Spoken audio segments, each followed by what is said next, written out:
All right, so the first topic I plan on discussing is the many lies and inconsistencies you've told over the years. You once said that you don't mind evolution being taught in the classrooms just as long as it's not supported by lies. Well, I feel the same way about you disproving evolution. I don't mind if you try to dispute evolution as long as you don't use lies to do it. I agree. All right, lie number one. Evolution is a religion. This one's my personal favorite because no matter how many times you're corrected on it, you still keep saying it. This is just an attempt to get evolution out of the public schools, which aren't allowed to teach religion. It's also to create a false equivalence between evolution and creationism. It makes it seem like a comparison between two religions instead of what it actually is, which is a comparison between a religiously neutral scientific theory backed by mountains of evidence, evolution, and a religiously based pseudoscientific theory that has virtually no evidence, creationism.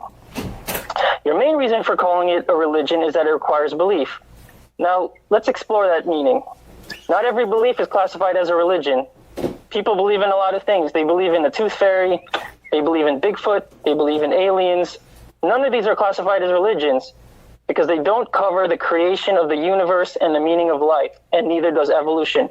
Now again, I mentioned this in the first debate, and I'll mention it again. When I'm talking about evolution, I'm only talking about macro and microevolution. I'm not talking about Big Bang. I'm not talking about abiogenesis. Just the last two definitions of evolution, not the first four. Evolution only covers how living things change from one form to another. It doesn't say how life started or why. It could have been random chance. It could have been a god. It could have been Allah or Krishna. It could have been Zeus. It could have been anyone. Evolution doesn't know or care. It's religiously neutral. You also say that in evolution, time and chance are gods. I looked at the definition of God, and it says it's an all-powerful being who controls the universe. Time is not a being. It doesn't have a consciousness. You don't talk to time. You don't pray to time and ask it to help your sick grandmother. In that case, time would just be the enemy. It's not all-powerful. So to summarize, evolution is not a religion because it doesn't cover the meaning of life or the origin of the universe. Time is not a god because it's not a conscious being who you communicate with, and it's not all-powerful. During your rebuttal, I want you to either admit that you've been misrepresenting evolution by calling it a religion, or provide a definition of religion and explain how it encompasses evolution. My prediction is that you'll do neither. I also predict that you'll still be calling it a religion long after this. That's lie number one. Hold it, stop right there then. I'm going to answer lie number one. You got your paper, obviously you're reading what you have written out. I disagree. Evolution is a belief system. Nobody's ever seen any animal produce a different kind of animal. It does meet the definitions of religion. It's based on belief, not science. There is no scientific evidence at all that a dog and a pine tree are related. That is indeed what you believe. You said that, so that would not be a lie on my part. It's perfectly correct to call evolution a religious belief. You're the one, and the purpose is not to get it so they can't teach it in schools. Public schools can teach religion. It's never been a problem.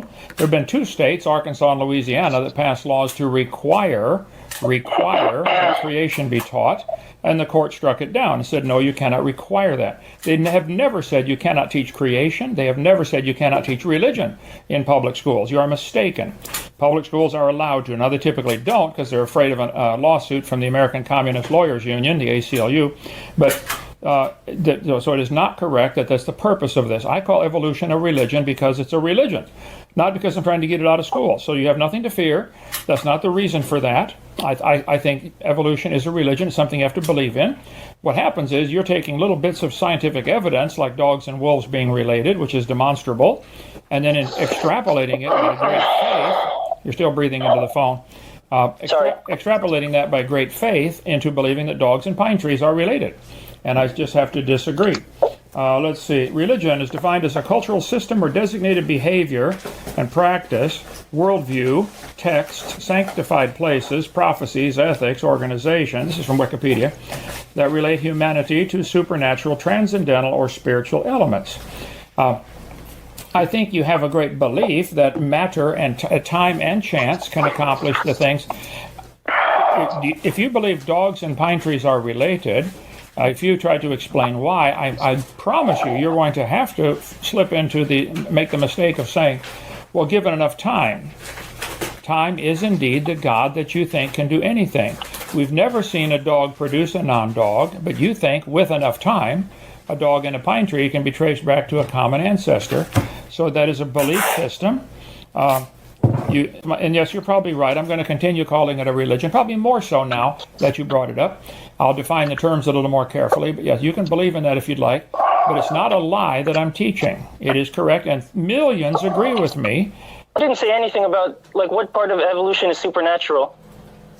It's above nature to think that a dog and a pine tree are related. All nature shows that is not supernatural. It's super means above, supernatural. It is supernatural to think any animal can do something over time that we cannot see it do in time. Farmers all over the world crossbreed chickens and they get chickens. Nobody ever gets the chicken to be anything other than a chicken. So it is. All right, Kent, great, hold on a second. Nature. Okay, I know I promised I wouldn't interrupt, but how many sentences are you allowed to say before I interject? Because, like, you're just repeating the same things that you've said over and over again, and you're just eating up all the time doing it. No, forget the time. We'll do 100 debates if we have to. But no. So can I interject? Sure, but that's not the definition of supernatural. What are you worried about a definition for? It's common sense that nobody ever sees a chicken produce a definitions. Non-chicken. We're talking about definitions. Saying something is beyond belief, saying something is hard to believe doesn't make it supernatural. That is not supernatural. Supernatural means it exists outside of the natural world. You didn't prove that evolution says that anything exists outside of the natural world. Okay, now hold on. I don't know if it's about proving anything, but nobody has... Again, I said provide a definition. You gave a definition, and it doesn't encompass evolution. Okay, no farmer has ever seen a chicken produce a non-chicken, and yet you believe they did over lengths of time. You think a chicken came from a rock, for heaven's sake. Kent? Yes. That is not the definition of supernatural. Okay, forget that. It may be hard to believe. It may be hard to believe, but it's not supernatural. It's impossible for me to believe. So you're For example, if I go back to your example with the cow jumping over the moon. Okay. That's hard to believe. It's impossible, but it's not supernatural, though. It is not supernatural. Supernatural would be like ghosts or fairies. Those are supernatural. Okay, so your objection... Bigfoot, aliens, those are not supernatural. And no, I'm not changing the definition. That's the actual definition of supernatural. Okay, so you're objecting to my use of the word supernatural because of your understanding of that word. You don't think I should use that to describe evolution? No, I'm saying get a definition that encompasses evolution. You still haven't proven that evolution is a religion. You believe it's a religion, but you haven't proven that it is based on an actual definition. Well, first place, Jerome, I don't have to prove anything to anybody. I'm not using tax dollars to pay for my religion to be taught. Oh, we're on that again. Okay. It's the truth, and you're not getting it. You don't get it. Hold on, Kent. Okay. You still have to answer the question. Either prove that it's a religion or admit that you've been misrepresenting it this whole time. That is not the only two options. Yes, those are the only two options. Prove you're right or admit you're wrong.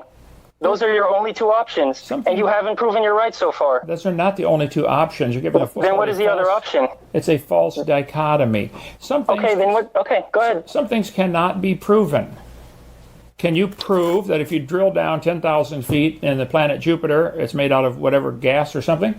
Well, no, it's not possible to go prove that right now. You can believe that. I understand that. But the burden of proof is on you because you claimed it's a religion, so prove it's a religion.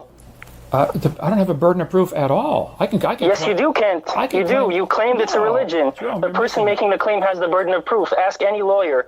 I am not asking for anybody to pay for me. I could claim Mickey Mouse made the universe. That's not. I'm not asking you. So you're saying you can claim anything you want and you don't have burden of proof? Anybody, you're claiming things you want. You're claiming we all came from a rock. Hold on a second. I'll get to that. Okay. But you're claiming evolution is a religion. It is. And you have not proven it. I don't think it's possible to prove some things. I think most people with common sense would say evolution has to be taken on faith. Okay, so I just want to say something to the people who will be listening to this. If anybody listens. You guys are listening to Kent Hovind blatantly lie about something. I already proved that he can't prove that evolution is a religion, and he still insists on calling it that. And he still insists on saying that he should be allowed to say it without burden of proof, even though he claimed it. Are you guys seriously still going to believe everything he says? Well, I don't care if they believe everything or anything I say. I just teach what I think is the truth. Evolution has to be taken on faith. And I'm not saying that to use that as a political tool to get evolution out of school. Ken, again, that definition doesn't encompass religion. Okay, now, I do think evolution It says practices that are based on something sacred. No evolutionist holds anything sacred. Okay. If you want to continue to lie, that's up to you. No, I'm not lying. I think you're lying. Lie number 2, evolution has a higher burden of proof because it's tax supported. This is wrong. Whether or not something is tax supported is irrelevant in the debate. We don't work for the school board, Ken. We will not affect anything that happens in the school system. If you claim something is more scientifically accurate than something else, you have to compare them using the same scientific standards.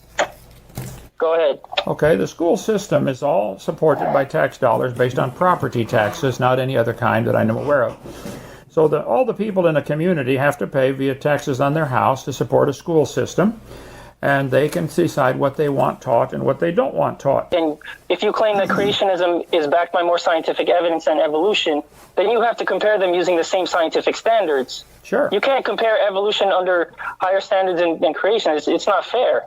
And then you're going to turn around and claim that creationism has more evidence when you're not using the same standards for both of them. Well, now hold it. You are the one who brought up your point number 2, that evolution has a higher burden of proof because it's in tax-supported schools. That is what you said. That's not what I'm saying. Oh, I'm answering your question.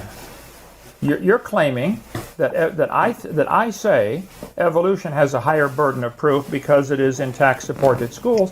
That is exactly correct. Just talking about what's going on in this debate. Well, then I don't know your complaint. I'm not lying then to say that it is true. If evolutionists want their religion taught in schools, they need to prove it. But do you believe that the higher burden of proof is on me in this debate? No, I don't care what you believe in this debate. You can say anything you want. Okay. So I can say anything I want. Okay, so then we can move on to the next topic. Oh, but your question was about the public schools, and so I'm answering. It was not about the public schools. Okay. I just said I was differentiating it. I was saying This is not about the public schools. All right, number 3. So if that's what you're going to say, we can move on. Okay. Okay? Sure. Okay, lie number 5, vestigial organs. You keep saying how a whale's pelvic bone and a person's tailbone aren't vestigial because they have uses. I looked up the word vestigiality in Wikipedia. Here, vestigiality is the retention during the process of evolution of genetically determined structures or attributes that have lost some or all of their ancestral function in a given species. Some being the key word in that sentence. What does that mean? It means that just because something is vestigial, it does not mean that it's completely useless. A lot of the time, and I would even venture to say most of the time, that vestigial organ has 1 or 2 uses left. And that actually makes a lot of sense if you think about it. That explains why the body didn't get rid of it completely. Because the body, if you think about it, is like an economic system. In an economy, everything costs money. Or in the case of a body, energy. If an organ becomes completely useless, then why would the body expend energy on it when it could reallocate that energy to things that actually contribute to its survival? So if the whale's pelvic bone has actually 1 use left, which is in reproduction, that actually makes a lot of sense. That actually makes a lot of sense why you didn't get rid of it completely. Well, this clearly demonstrates that evolution is a religion, because this is something you believe. Evolutionists believe that these bones in the whale abdomen, which are used for reproduction, probably as often as allowed, and you believe, capital B, believe, that it used to have some other functions. That's not science. Now, that's Ken, a belief system. Ken, I knew you were going to say this, but yeah, you're right. For now, we don't know. Oh, very But good. Very good. I would like you to at least be honest about the definition of vestigial, so that your listeners, especially young children, will have their own choice on whether or not they believe it's vestigial, and that choice will be based on the actual definition of vestigial instead of the one you made up. Well, so your definition that you're reading that somebody made up of vestigial is that it used to have a bunch of uses, but now it only has one. That is not made up. The one you said is made up. Here we go. I found it. Saying that vestigial means it's completely useless is made up. And if you're going to read it off a dictionary, that's probably not the most... I'm reading it right Probably the most thorough. Okay, Alt EV 87. Hang on here. Here is the American Heritage Science Dictionary. Vestigial, relating to a body part that has become small and lost its use because of evolutionary change. You're making noise in the phone again. Ken. Yes. Ken. I'm reading right from the dictionary. Not all definitions are completely thorough, though. So we have to have yours. Sometimes they have abridged versions of definitions. Okay. Well, let me finish reading it here. We got plenty of time. Whales, for example, have small bones located in the muscles of their body walls that are vestigial bones of hips and hind legs.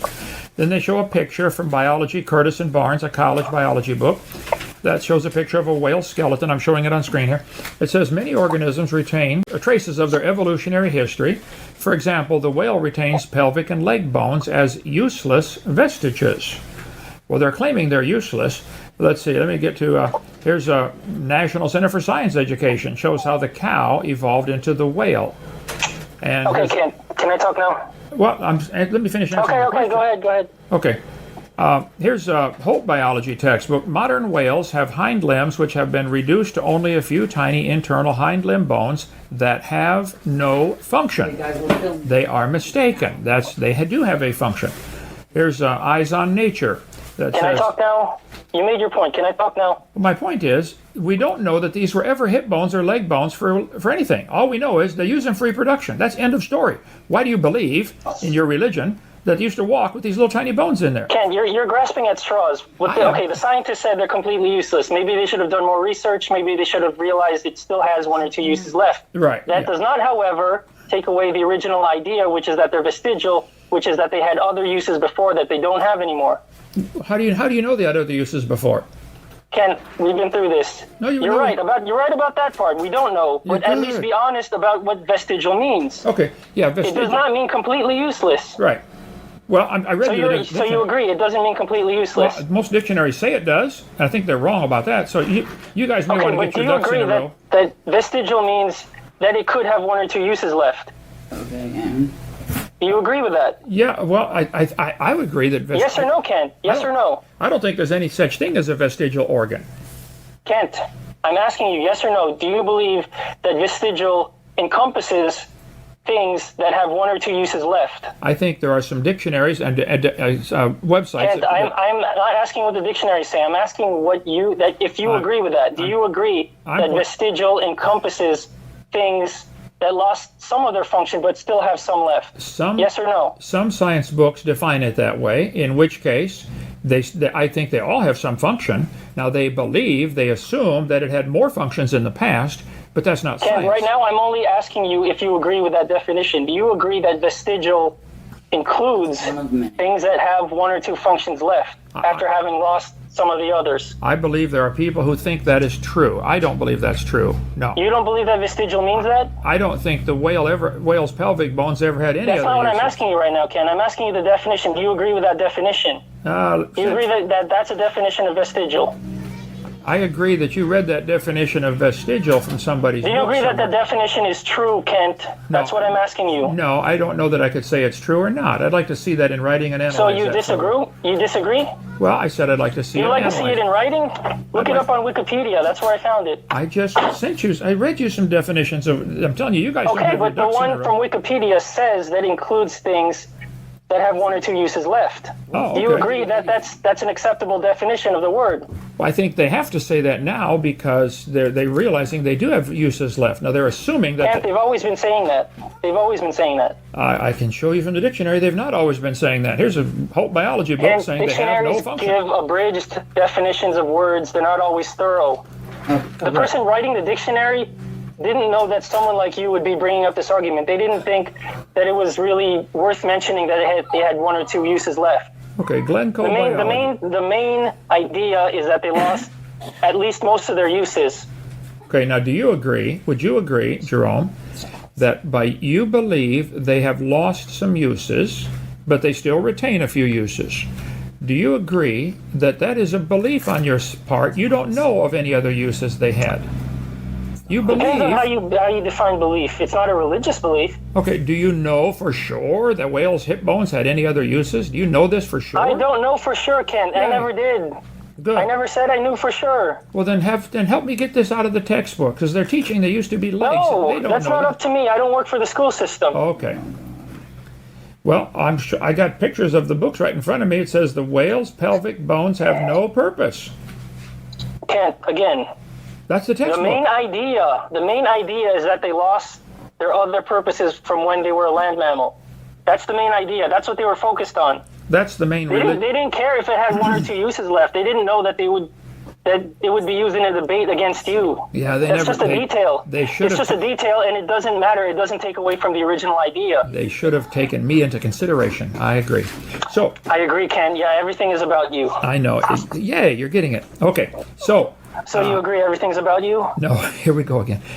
It's a joke. It's a joke. Okay. No, I don't. Jerome, the books do teach the bones serve no purpose. If you're going to correct them and say they used to have other purposes, but they only have one purpose now, reproduction. Would you? Okay, if they did that, then you would have no problem with it? Oh, hang If on. they modified the books to say that, you would have no problem with it? I would still have a problem with it. Jerome, would you agree that this example of, say, the whale's pelvic leg bone and stuff like that is an example of losing? All the vestigial structures are losing a function, not gaining. Yes. Oh, good. You agree. Yay. You contact Rhonda, and she'll schedule a time. Ken, do you honestly see the point in debating you a third time? Because from the first two debates, all you've ever done was run around my questions. I don't really see the point in doing this a third time. This is just too painful.